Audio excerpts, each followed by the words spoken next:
Two men are working at height on a church.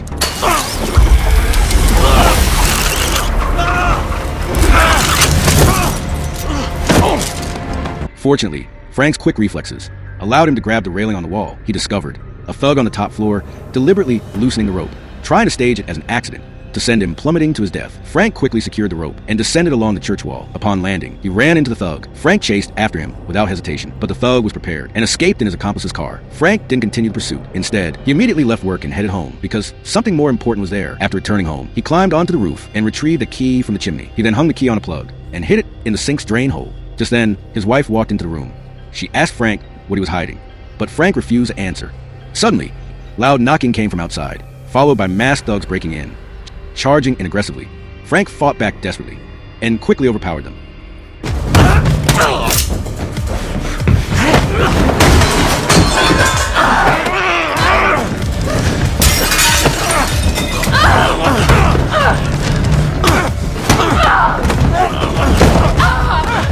Unexpectedly, the thugs captured Mary, forcing Frank to surrender. The thug leader, Van Naken, demanded Frank hand over what he had hidden, but Frank refused to comply. The thugs then turned their attention to Mary and injected her with a mysterious drug. Mary instantly passed out. Van Naken then blindfolded Frank and struck him hard with a baton. When Frank regained consciousness, he was tied up in a hidden location. While Mary was taken elsewhere, Van Naken released Frank and gave him 4 hours to bring the item in exchange for Frank, or else prepare to bury his wife and child. But what exactly were the thugs after? This goes back 10 years. At the time, Frank was a member of the French GIGN. On his way home from training, he received a call about a hotel incident, reporting gunshots from the top floor. Since it was nearby, Frank decided to check it out with his team. As soon as they entered the hotel, 2 men walked out. Frank stopped them for questioning. Sir, please.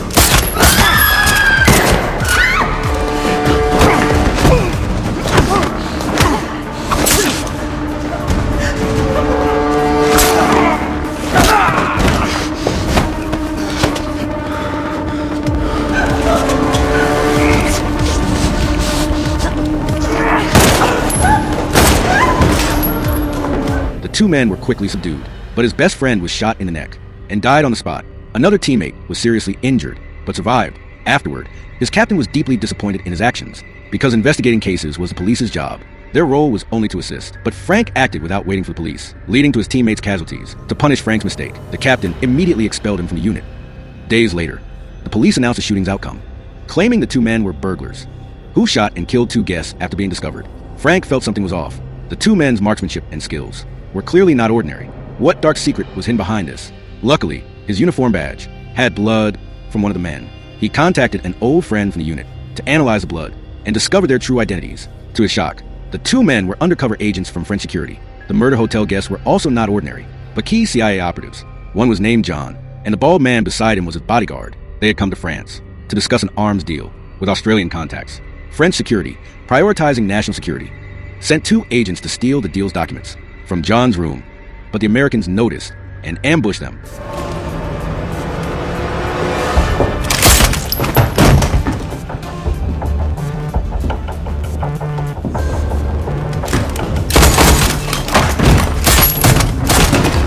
After killing the Americans, the 2 agents tried to leave, but ran into Frank's team.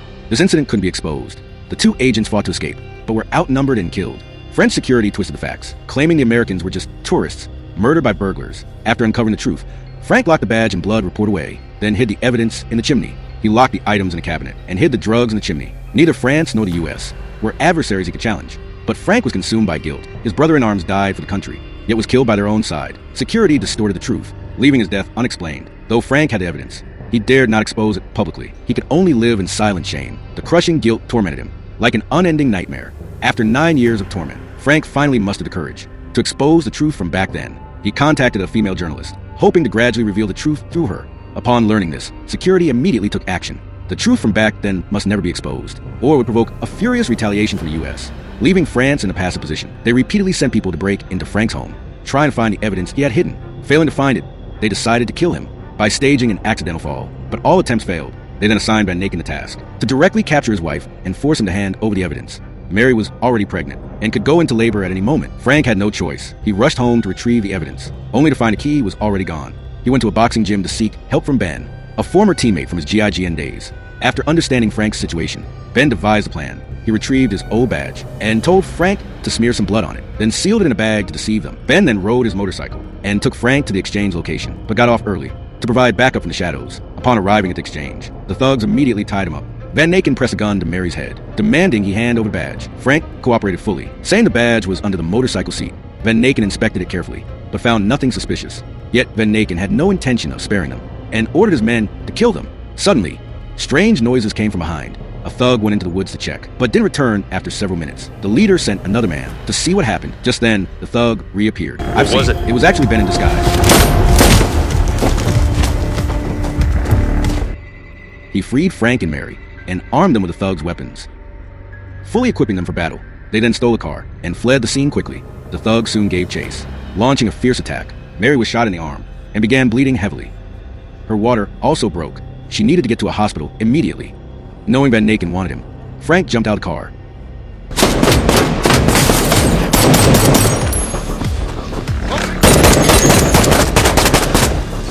Two motorcyclists happened to pass by. Van Naken opened fire without hesitation, killing both on the spot.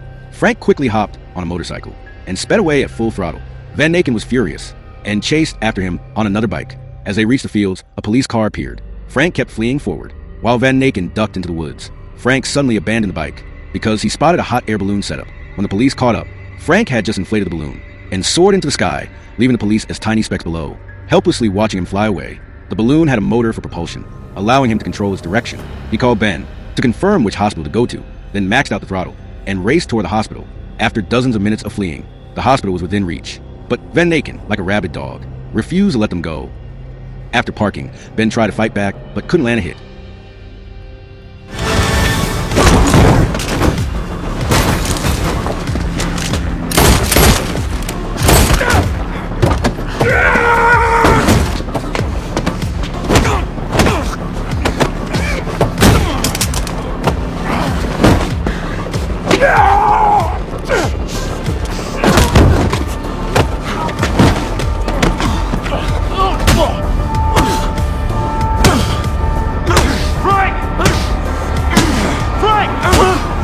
He finally beat Van Naken senseless. Just as the police arrived, he kept hitting him repeatedly. Frank knew it was over and raised his hands in surrender, but the police arrested Frank on murder charges. Van Naken had earlier killed a man, and when they captured Frank, they planted his fingerprints on the gun, framing him for the murder.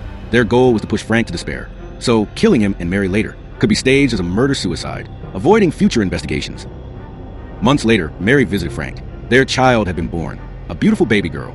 Frank cried tears of joy. All the suffering vanished in that moment. Soon after, Frank was released and cleared of the murder charges. Turns out, when Van Naken stormed their home, Mary hid in the bathroom and locked the door, then retrieved and hid the key. While Frank was in prison, she submitted all the evidence to the court, proving Frank's innocence. When Frank walked out of prison, Mary and their child were waiting at the gate. They smiled at each other and embraced tightly. Having such a wife was true happiness. And so, the story ends here. See you next time.